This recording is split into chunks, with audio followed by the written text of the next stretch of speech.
What's up, YouTube? This is Let's Talk Horror Movies here, bringing you guys a new movie review. Today I'm reviewing The HouseMaid. This came out Thursday, but its official release was yesterday, on Friday the 19th. This is a a thriller directed by Paul Feig, stars Amanda Seyfried, Brandon Sklar, and Sydney Sweeney. It tells the story of a girl who's hired to be a housemaid by Amanda Seyfried and Brandon Sklar, but upon after being hired, things go kind of differently than Sydney Sweeney's character was expecting.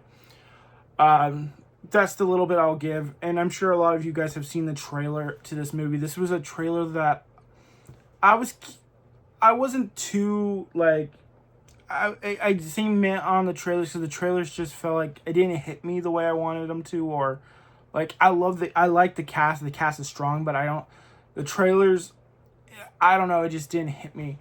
But since I wasn't going to see Avatar this week, I'm seeing that on the 25th through the 4DX at Regal.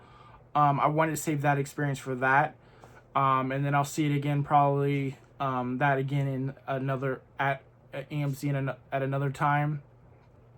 But I wanted to see this. It was actually the latest screening to watch. Because I would have seen and I'll see SpongeBob probably next week as well, with Anaconda coming out. But this was one that I know my friend wanted to see, my mom wanted to see. So okay, we decided to go and check it out. And I presently surprised. I had a really good time with this, and it sounds like a lot of people that were really, really surprisingly surprised. Now, are there some things in this movie that are kind of like some plot holes, or certain things just feel so over the top in certain ways that sure, yeah, I mean, absolutely. But I think and this was based on a book, and they do make a few changes from what I read after watching the movie. There was from Variety. There's a article that I was saying what 5 changes, and 3 of the changes I noticed early. 2 to 3 of the changes were definitely for cinematic purposes to make it much more edgier in a way, definitely much more violent.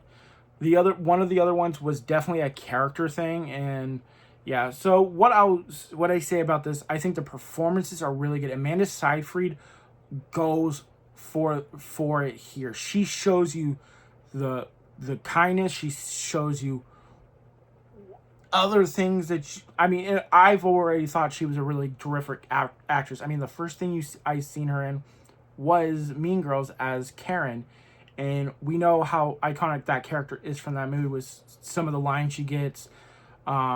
Just like, she is really good at playing so many different things, and I really think she shows even more of range here. Like, it's incredible where she goes. It like the first act is really like kind of a suspense, and then goes into kind of this someone that I've listened to. If you watch the Vodka stream, Scott McClellan,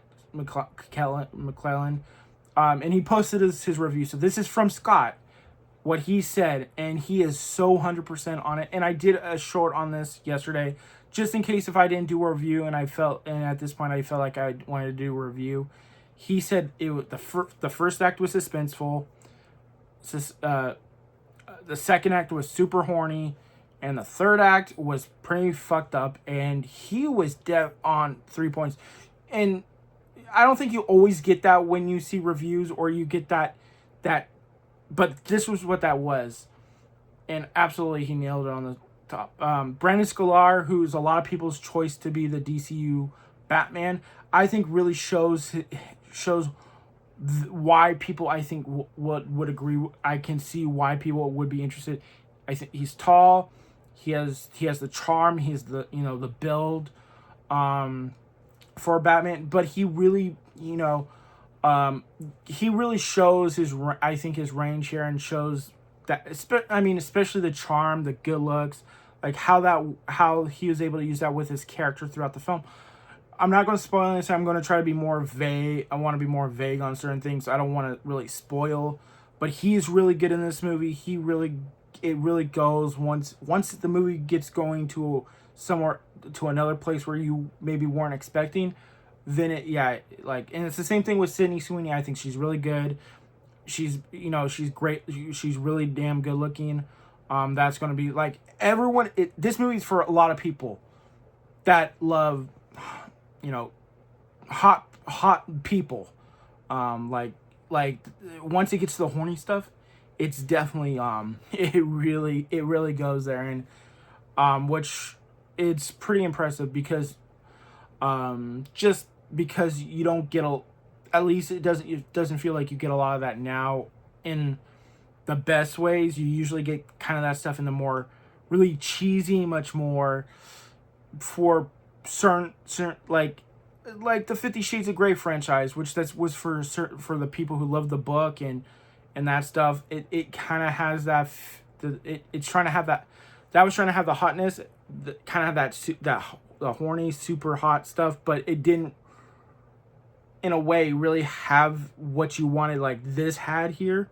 And that's just the one example I can really come up with on the top of my head. Sydney Sweeney though was really good. I think her character, I think she had a more challenging approach in terms of because where she has to start till where you get to the second and third act, because that is where she's playing a certain she's playing it a certain way, and I think she's really good. I think it's shot really well. This is directed by Paul Feig, who did Spy. He did A Simple Favor and Another Simple Favor, which I haven't seen either of those films, but that's kind of in that tone here. I know he also did Ghostbusters 2016, which is people's not a cup of tea. I enjoyed it for what it was. It's flawed, but I still enjoyed what I enjoyed it overall. I don't know what else I haven't seen from him. I think he also did Bridesmaids, I believe. If not, correct me in the comments down below. But I think that was pretty damn funny. So he knows how humor. He's trying to get into that thriller, that sexy thriller stuff, and I think it really works here. Where it goes, I think when it gets fucked up, it's crazy.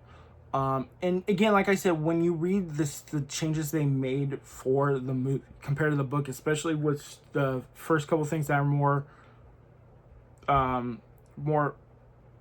make it a much more violent and not and a much more the book with these two scenes in these two parts in the book fit more in a book style setting. I mean, you maybe been able to make that work on screen, but I don't know how exciting or how really interesting it would look. But I think definitely they probably went the right approach. There's a character in non-show. I apologize. The character's name. There's a character in the movie that actually has a bigger part in them. He has elements he's in here in the film, but is not as, I guess, as heavy. He's more heavy in the book than here in the movie. So if you're fans of that, and you might be a bit disappointed here, but I think in the end, I think this movie just really does what it's meant to be. It has the twists and turns you want in a really well way, because you think it's going one way and then it goes another way. And I think and it really works here. And I think because the cast chemistry, I think because the visually, and I think it's really well shot. Any complaints really? Again, you can poke maybe some holes in certain things in terms of like how over the top some of the situations it is. But again, with these kind of movies, you have to kind of take it with a little bit of grain of salt, or take that with these kind of films to get to certain points. You kind of have to do that a little bit, which I think can be fine, if it's not too drastic. But I think for here, it is definitely, at first when I was watching it, I was kind of like in that awkward because of where it's starting to go. You guys will know, like with a character, and it's just like, man, this is definitely I don't know, like you're thinking it's going one way with the character and how the movie's going to be portraying it, and then it flips it on the head. And some people may read into that much more. But I really did enjoy this movie much more than I was thinking.